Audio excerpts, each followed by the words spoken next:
Clark Retirement Community is located in Grand Rapids, Michigan. We have over 400 residents that are part of our continuum of care. We are currently doing our Montessori program in our assisted living community.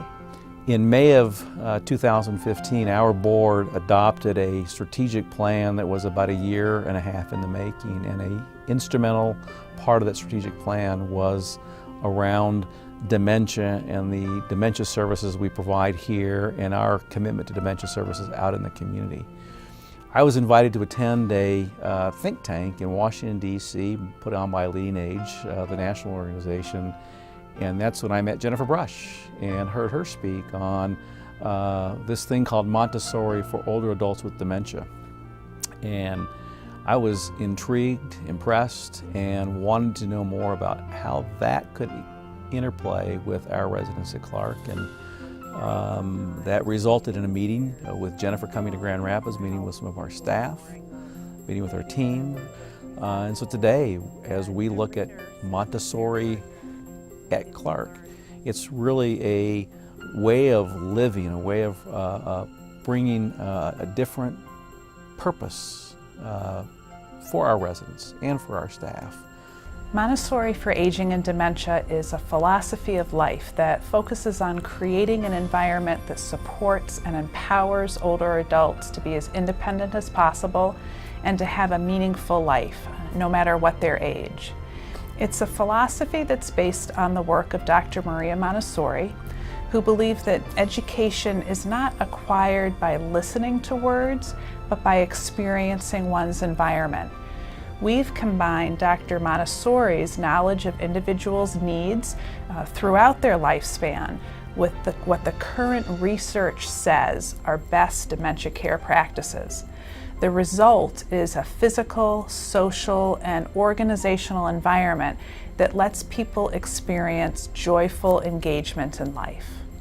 Many of the materials that Dr. Montessori designed to use with children at different abilities can be used in an adult manner to help elders maintain or improve their concentration, their ability to sequence, their fine motor skills, which in turn can be used to help them function better at meals or have greater success with dressing, for example. So one of the things that we have implemented here at Clark with our Montessori program is the use of our green name badges. We have them for the staff, our volunteers, and our residents. And what this allows the residents to do is be able to call us by name. Another thing that I've noticed about the positive impact that Montessori has had with our residents is that it's created this sense of community between the residents. I'll set somebody up with an activity like our seashell matching, and another resident will come over because it's interesting, and they'll work on it together. What we've really noticed as well is the residents are becoming accustomed to helping, and that when they see us doing something, they'll ask us, well, what can I do to help you? You know, what can I do to help? And so it's been really exciting to see that change in them to say it's okay to help. They look forward to getting up in the morning and going to tend to their gardens. They're caregivers, you know. When they didn't have me to care for anymore, they put all their love into their pets and their plants. And having the plants to be something to care for and to love has been wonderful for them.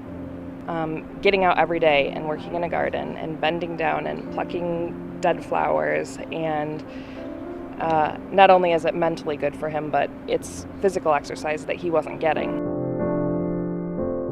Another thing that I've been working on with staff, especially in the morning time, we find that our residents, after we're assisting them getting up in the day, is they have a lot of downtime.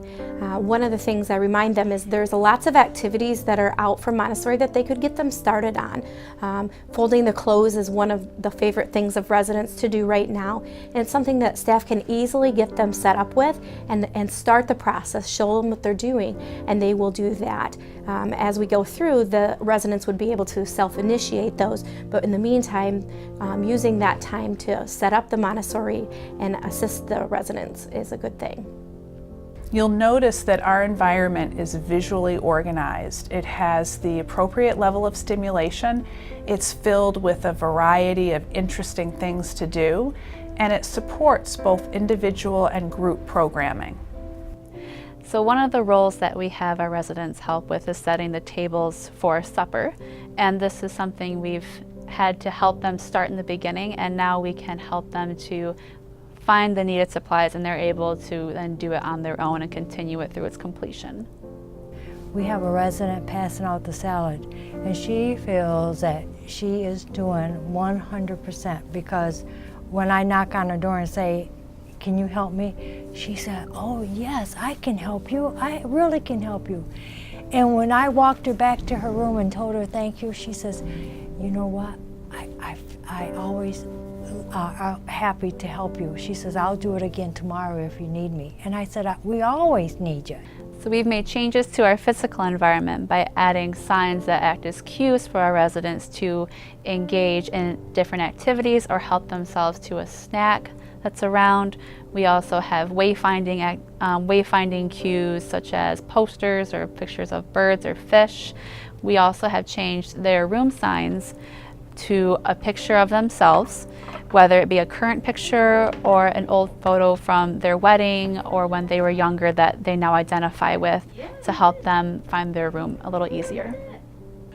So Clark has had Jennifer Brush come and do a training for our staff that was very well attended. And as we move forward, we have videos that we're using to train our staff. Our staff are eager to learn more about the program. Certainly seeing hands-on things done in front of them is helping them understand what their role will be in it as well. They get very excited when I say you get to be with residents and you get to have fun with them and you get to find ways to interact with them beyond the things that normally an aide would do. We've named them care partners. I said you partner with them in their care, you partner with them in finding opportunities to have fun, but also for opportunities to have a role in life. This is a person-centered approach. We learn as much as we can about the person's abilities, interests, needs, preferences, and then we collaborate with them to find ways to enable them to contribute to their community just as they did before they were living with dementia.